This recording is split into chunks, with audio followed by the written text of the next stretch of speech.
Question. I was watching a video of an old white lady being arrested by cops. People were like, hey, see what it feels like to be black, because she was acting very entitled. Well, that was my gut reaction. Then I can imagine capitalists laughing at us. It seems everyone's so divided.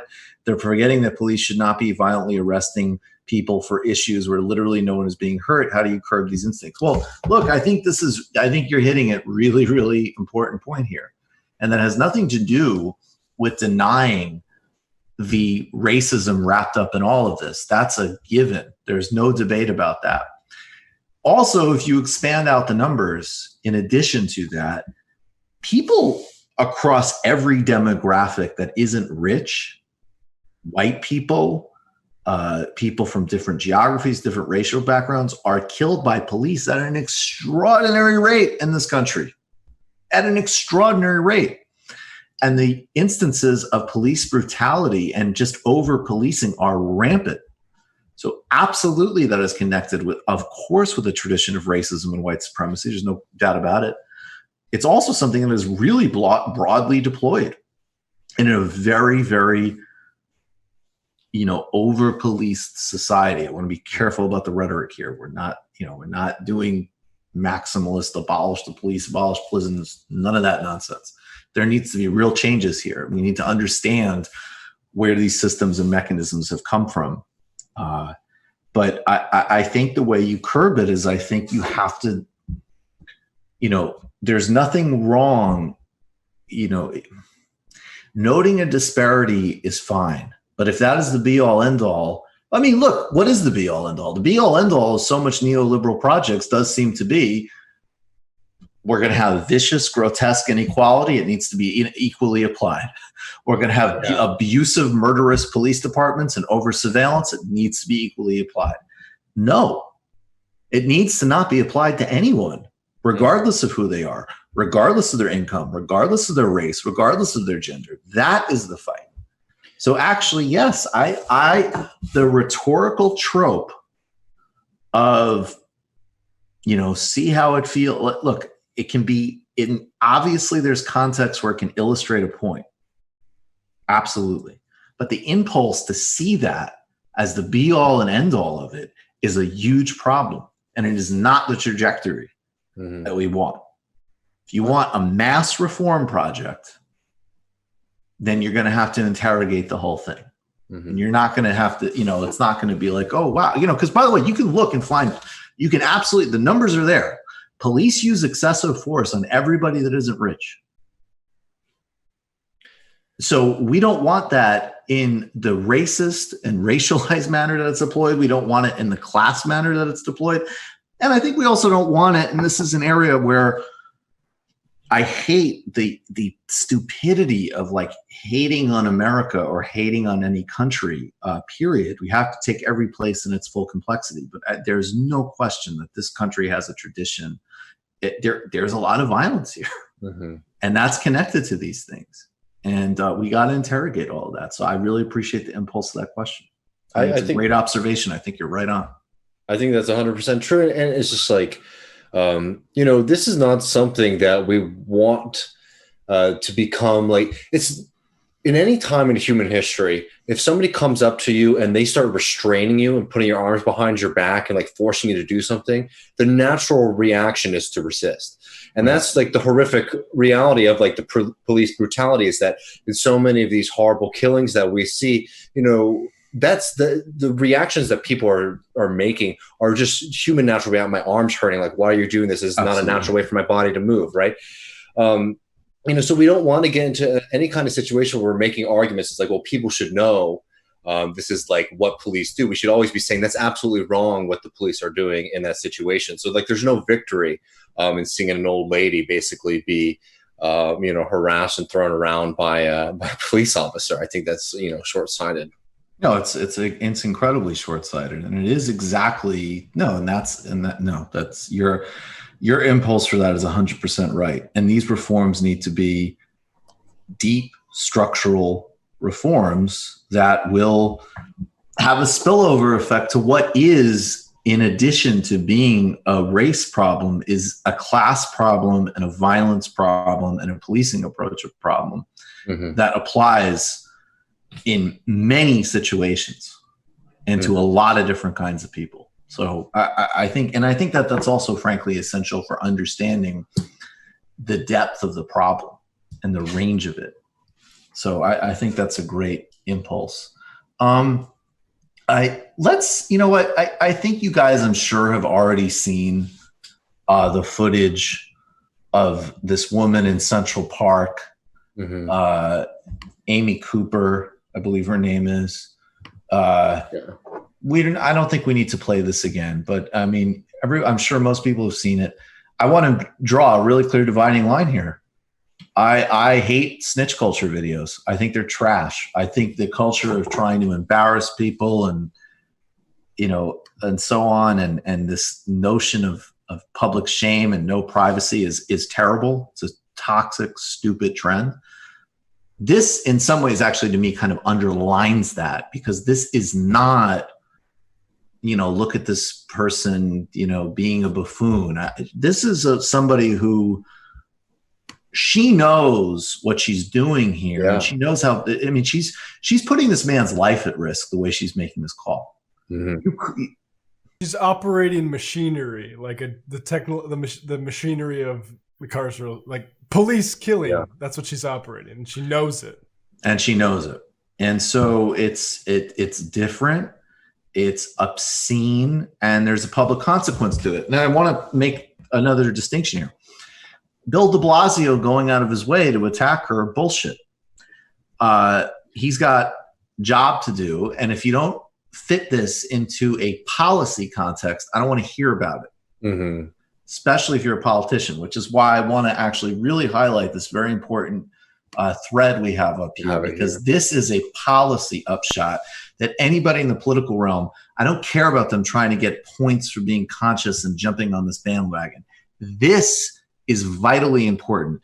And this woman, Eliza Orlins, I don't know who she is. I believe she's running. Yeah. What is she running? She's a liberal Democrat running for Manhattan DA. So I want to be clear that this is not an endorsement, not because, in fact, I'm praising her strongly. I just don't know anything about her besides this. I probably should know more, but this is really important. She quote tweets the video and says, "This is serious, happened today in Manhattan. As a public defender over a decade, I've tried cases where the DA uses a quote unquote hysterical 911 call as categorical evidence of guilt. Usually there's no video like this to refute it." In the video, this woman, Amy Cooper, you can hear her literally trying to charge up her voice. Yeah. As she's lying, you know, she's pretending, I'm so careful about these things, how I phrase it in me. But like, she is in no way, shape, or form under threat. And I don't even think it's a question of her being absolutely racist and delusional. I think it is a question of her being absolutely malicious and racist and trying to show something that categorically and obviously is not happening in any way, shape, or form. She's trying to prime the cops. She's trying to prime the cops. And what Eliza, as a public defender, says is that this statement of there was a hysterical 911 call, she made a hysterical 911 call and she was completely lying. Or, you know, if she wants to say she was having a psychic breakdown or something. Eventually, the case involves in some way getting dismissed, or he takes a plea to a charge of a lesser defense to get out because he's threatened with doing serious time. Meanwhile, he's potentially lost his job, his home, his children. Right now, it is even worse. People like this are sitting on Rikers Island on the basis of nothing like this accusation in the video, but the added risk of contracted COVID-19. So we can call out these Karens, but we need a Manhattan DA who's committed to real reform. Look, I want to just say too, even like the Karen thing, and you know, I'm not trying to get over uptight here, but like, it's I mean, I don't care about the Karen thing one way or another. I have zero investment in that, but like, I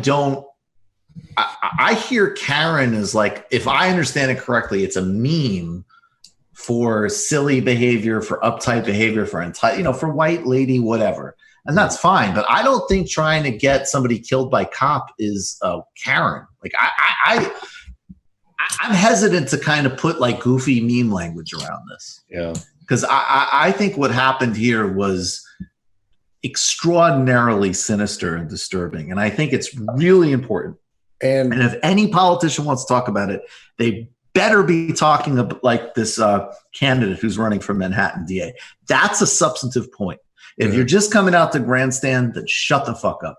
And the last thing I'll say really quickly too is this guy, I think his name is Christian Cooper. I apologize. I don't have it in front of me. The man that she was doing this to, the victim in this situation. You know, he is, and it's comical. I mean, it's like if you're writing a comedy version of this, he is counter to every racist essentialist claim.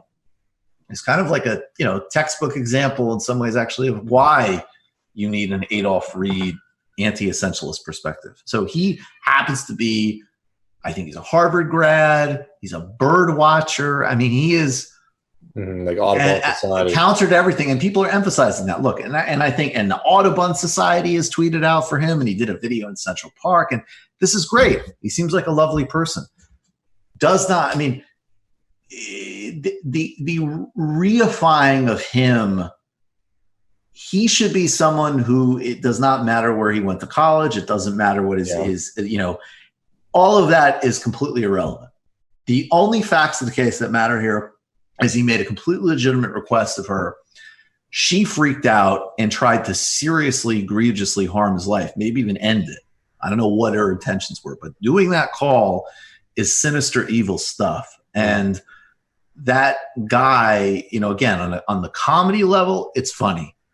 But it does not matter. It does not matter. He could be, you know, he could be a fucking plumber who's bird watching. He could be a guy who's just walking the park who doesn't bird watch, who doesn't want some area to get trampled, you know, by a dog unleashed or whatever, which, you know, is the only part that I guess I feel some sympathy with her in terms of unleashing dogs. But, but I just want to really emphasize that. I don't want to get lost too much in a tangent, but it's really important that like we can discover who this guy is, and he's a great guy, whatever. It completely does not matter. In fact, even to the point of like, because on the flip side, what if it came out that he was what if there was another situation like this and this guy was a quote unquote bad guy? It does not matter. Mm-hmm. The only thing that matters in this instance is that action. And that action is the only thing, by the way, to me, as far as I'm concerned, especially in this age, that makes it a matter of public consumption. Because I am definitely over, this sort of broader kind of snitch culture. But that thing is important, sinister, and the whole questioning of what kind of evidence we're talking about here when we hear a quote unquote hysterical 911 call needs to be vigorously interrogated, and serious props to Eliza Orland for doing that. Mm. Yeah, and we're also more ambivalent about people losing their jobs for things. We should point out Amy Cooper lost hers. She was the vice president and head of investment solutions at Franklin Templeton Investments. I don't know what you do if you're investment solutions, but I imagine you're deciding economic priorities, which is, I think it's just an interesting insight to see the type of people who are in charge of these sorts of matters. And she's a Democrat, and so forth. I'm not into people. I'm not. I think in a proper unionized workplace, she would be protected. I think, frankly. In a proper society, her job title wouldn't exist. And that's also true. Yeah, but I think there's potential serious legal and civic implications to this. Exactly. Yeah, but I would just add that, like, on one hand, I hear you about the tendency for the kind of, I don't know, this guy recording this video probably prevented him from either having serious bodily harm, horrible legal consequences, or even death. 100%. And the fact that society is at a place like that is a horrifying reality. I want to make a distinction. I'm not talking about him. Well, not even just, I'm saying someone's personal choice to do that is really one thing versus I in general now would not retweet or do a story about a video like this if the upshot is just somebody's being an ass. Mm-hmm. The reason to me that this becomes publicly relevant is because of the extremeness of what was done, and then the way it loops into that whole conversation that the public defender brought up.